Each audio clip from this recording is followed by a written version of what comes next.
रियालो में कोर्ट मीर मोहम्मद वासी बख्तियार अली मंगी एहतजाज कंदे चयो त भाउ जे क़त्ल केस तां हथ खणण लाइ जवाबदार मोतमार धमकियूं ॾेई रहिया आहिनि।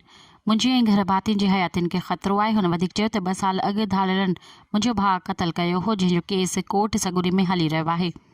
केस तां हथ खणण लाइ धाड़ेल ऐं उन्हनि जा पासर साथारी क़त्ल केस तां हथ खणण लाइ मुख़्तलिफ़ तरीक़नि सां परेशान कंदे मोतमार धमकियूं ॾेई रहिया आहिनि। हुन धाईंदे चयो त धाड़ेल पप्पू मंगी, ग़ुलाम सरवर, रोशन जतोई ऐं ॿियनि मुंहिंजे घर खे खाट हणी मुंहिंजी मेंह चोरी कई हुई। जंहिं चोरनि सां मज़ामत दौरान चोरनि मुंहिंजे नंढे भाउ निसार मंगी खे गोलियुनि जो खाज बणाए खेसि क़त्ल करे छॾियो। जंहिं खां पोइ इन समूरे मामले जो केस कोर्ट सगुरी में हली रहियो आहे।